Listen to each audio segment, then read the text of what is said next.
The EV9 is Kia's bold entry into the all-electric SUV market.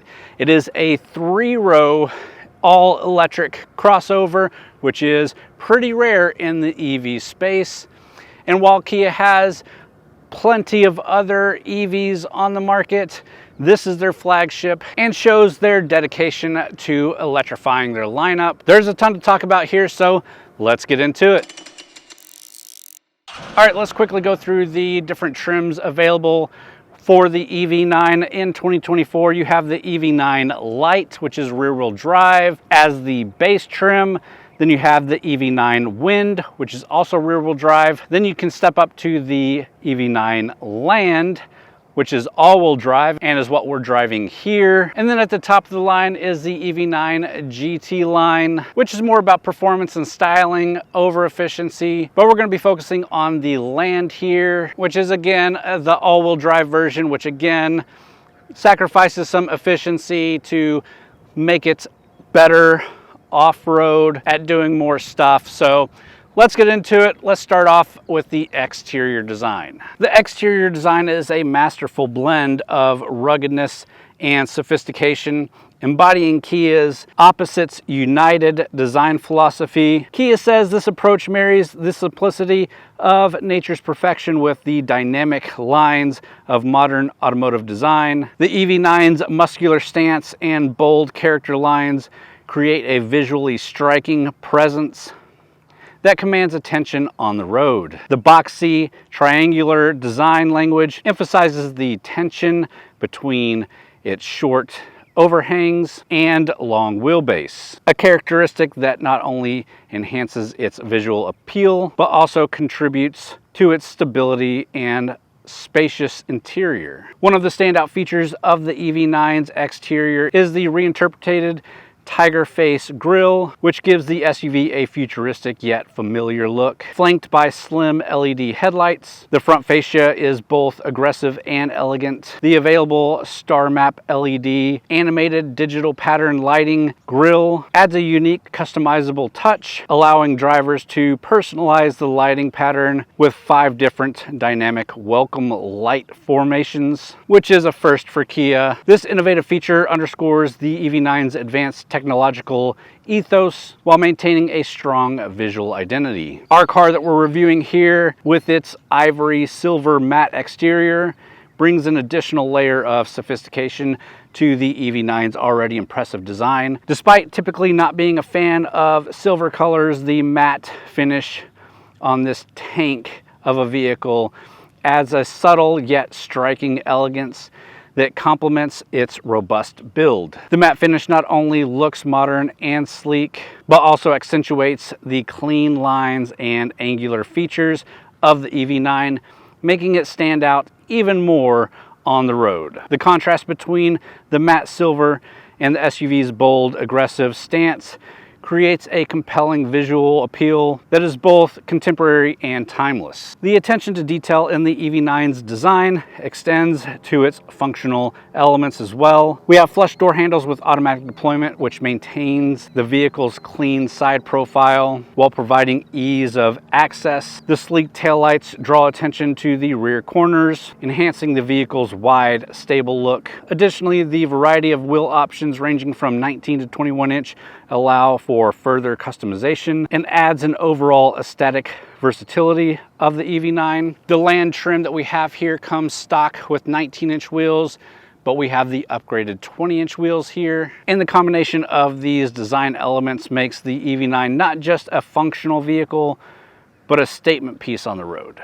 Let's talk about the cargo area of the EV9, which is designed to be highly versatile and accommodating, suitable for everyday use and longer trips requiring significant storage space. With all 3 rows up, the EV9 offers a 20.2 cubic feet of cargo space.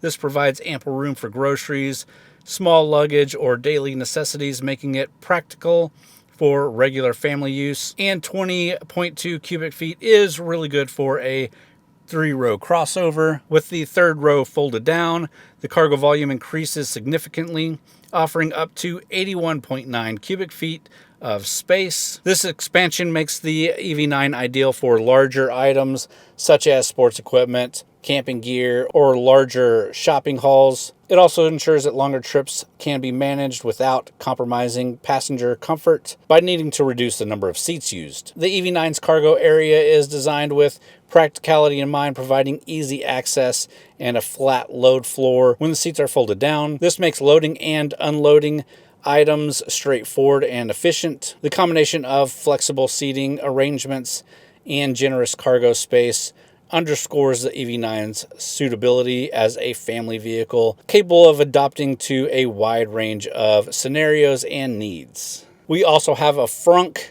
which has a cargo capacity of 3.2 cubic feet and a payload of 88 pounds. It's not overly large, but it's always nice to have some extra cargo space. The Kia EV9 offers a range of power options designed to meet various performance and range needs across its different trims. Here's a detailed look at the powertrain configurations and their differences. What we have here in the EV9 Land all-wheel drive is a 99.8 kilowatt hour battery. We have dual motors with torque vectoring all-wheel drive, a power output of 379 horsepower, 516 pound-feet of torque, estimated at around 270 miles per charge, and a 0-60 of about 5 seconds, which we will test out. Obviously, if you're looking at the GT line, it's a bit quicker of a 0-60 experience, but for the most part, your other stats remain the same. Looking at the rear-wheel drive options, you're obviously sacrificing power at only 215 horsepower, but the range is estimated at around 300 miles per charge with the larger battery. So if you're looking for range, the EV9 Wind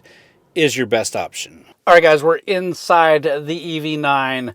Let's talk about the interior. It's spacious, it's comfortable. The second row seating is really good. Third row is a bit tight, but really nice to have. We still filled this thing up with my family and did a bit of driving in it, so no huge complaints. Lots of connectivity, lots of tech.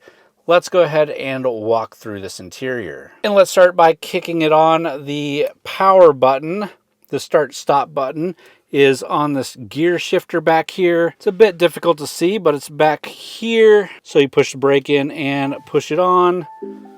That will bring everything into life. The first thing you'll probably notice is this dual display cockpit. So we do have two pretty seamless displays that cross over. And Kia has done a really good job at integrating everything that needs to be here. And you'll see there's not a lot of physical buttons. Pretty much everything has to be done through this display. Both of them are 12.3-inch digital displays from the infotainment screen to the driver information screen. You do get Apple CarPlay and Android Auto connectivity, and just a ton of information and things that you can go through here, and all your AC and heat controls kind of in this little panel right here. It definitely is a nice setup, and a lot of things can be customizable to driver profiles, which can be entered into through a fingerprint sensor here. But before we get to that, let's talk a little bit more about this dash. Again, you've got some buttons here with haptic feedback, which is great. Your vents, a little bit of physical AC and heat controls, a volume knob here. Below that, you get two USB Type-C chargers. This one interfaces with the infotainment center. This one does not. A large cubby down here, taking full use of the space. You have your cup holders. Here's that fingerprint sensor. You have your auto hold button, a hill descent button, a button that brings up your cameras. So we'll push that. You can see we do have a 360 camera system, which is great, and a button for parking sensors. Here's your wireless phone charger, so you can just throw your phone in there and let it charge. And then your small cubby underneath your nice armrest. Steering wheel is a nice size, nice and beefy. A little bit flat on the top, a little bit flat on the bottom, but mostly round. You have your drive mode button here on the bottom of the steering wheel, which is a little bit of an odd placement, but works out. You also have a four-wheel lock button, and then your standard controls here. You might see we do have paddles back here. These are not for shifting, as this has a 1-speed transmission, but you can adjust your regenerative braking sensitivity here. So if you want it to brake harder automatically, you can do it there, or you can lower it on this side. And again, you can see our driver information display, which can be changed to look a little bit different. It also changes as you change your drive modes, and a lot of this can be configured. Moving back to our gear shifter here, this is kind of the standard that Kia and Hyundai are doing these days. Having the start button here is new for me though, but you can twist it forward to be in drive, twist it back to go into reverse. There is a haptic feedback on that when you do so. Obviously you won't get that in the video, but there is a haptic feedback. And of course, going into reverse pulls up your rear view and surround view camera. And then to put it back into park, you just push in right there. And then to the left side of the steering wheel, you do have a button to open up your charging port, your frunk, and your hatch, as well as a traction control button there and some lighting controls. We also do have a dual sunroof here and into the back. One of the other things I don't often touch on a vehicle is the key. This is a bit different of a key than the other Kia products that I've driven recently. It's kind of the same shape and layout, but it is white with this kind of textured material on it. This Kia does light up when you lock and unlock it. You do have the smart parking features here where you can pull it in and out of a parking spot just from the key. You've got your frunk pop button there, your automatic start or your remote start, your lock at the top, so it's like a trigger, which I always liked with Kia keys, unlock, your back hatch, and the emergency alarm. And we also did get this blade key here, which comes off and just reveals an actual physical key that you can get into this vehicle, even if it's completely dead. But as far as the interior goes, that's pretty good look around. Let's go ahead and get this thing out on the road and talk about how it drives. Driving the EV9 is an experience that beautifully marries the qualities of an electric vehicle with the practicality of a 3-row crossover.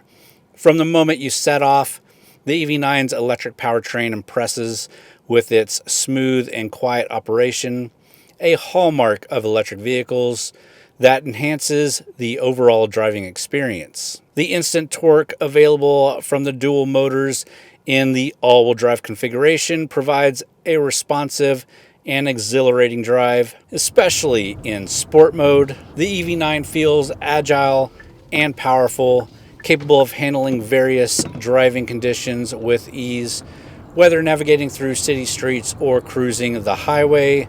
The EV9 delivers a seamless and enjoyable drive. And without teasing it anymore, let's check out a 0-60 run. All right, we're in sport mode. We are going to do a quick 0-60, just turning on to a closed off back road out here in the country. Again, dead stop. Ready, set, go. 60. It's quick. Rated at 5 seconds. Let's see what we did in the edit. So we'll check that time in the edits. But one of the standout features here of the EV9 is its versatility in driving modes.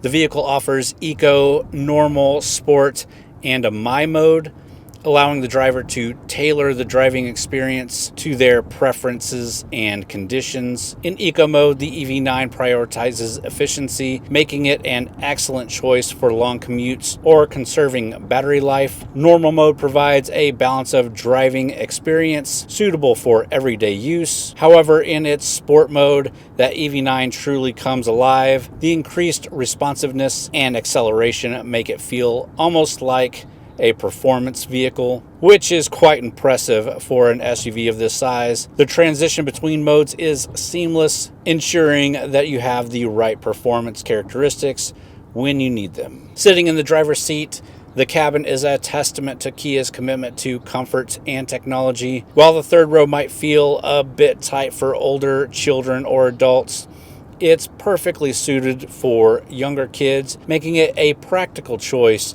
for families. The rest of the interior is exceptionally spacious, with ample legroom and headroom in the first and second rows. The seats are comfortable and supportive, with power adjusting options that include heating and ventilation for added luxury. The dual display cockpit with its expansive digital screens is both functional and visually appealing, providing easy access to vital information and entertainment options. Overall, the EV9 offers a driving experience that combines the best of both worlds: the efficiency and performance of an electric vehicle with the space and practicality of a three-row crossover.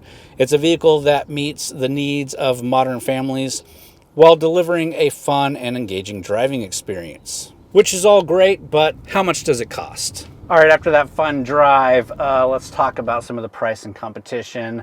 So the EV9 enters the market against some decent competition out there. There's not a ton of three-row electric vehicles, but the ones that are out on the market really stand out, including the Tesla Model X. You also have to look at the Audi e-tron, the Rivian R1S. Out of those, I have driven the Tesla Model X. It does feel a bit tighter interior-wise than this vehicle. I did only get to drive it for about 20 minutes or so, not for a full week, so there's that. Obviously, you have cutting-edge technology with a base price of almost $90,000, where the EV9 has a base price of just around $55,000. This one, though, the Land all-wheel drive, with everything that I have here, has a full MSRP of just under $75,000. And despite that pretty high price tag, again, the base comes in more reasonable, but Kia always provides excellent value for the money. And it's definitely a compelling choice in the landscape, unless you're looking for brand identity only. If you're looking for a great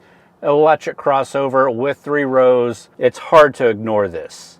With that, let me jump out. We'll talk about some of my final thoughts and wrap the video up. At the end of the week, the EV9 has really impressed me, from its exterior styling to the tech inside, to its size with three rows, and of course that EV performance. The EV9 embodies everything I want out of an electric vehicle and everything I want out of a family crossover. While the third row is a bit tight for bigger kids like I have now, it's great for starter families or anybody looking to get into a three-row crossover. As a family man myself that uses a three-row crossover or drives a minivan, it really excites me that Kia is even making this. And while that price tag is pretty hefty and I couldn't afford this trim in particular, again, it's an enjoyable experience and I'm glad it's something that Kia is making. With that, I hope you enjoyed the video. If you did, please hit the thumbs up button. Leave me a comment down below. Let me know what you think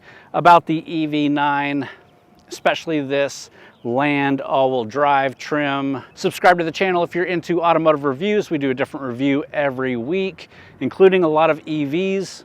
If you're into that, if you're not, we get a lot that aren't EVs. Also, go check out TXGarage.com, where we've got a lot of written reviews as well as event news coverage from a lot of great authors over there, not just myself. Really worth checking out, TXGarage.com. With that, though, that's all I got for this one. Thanks for watching.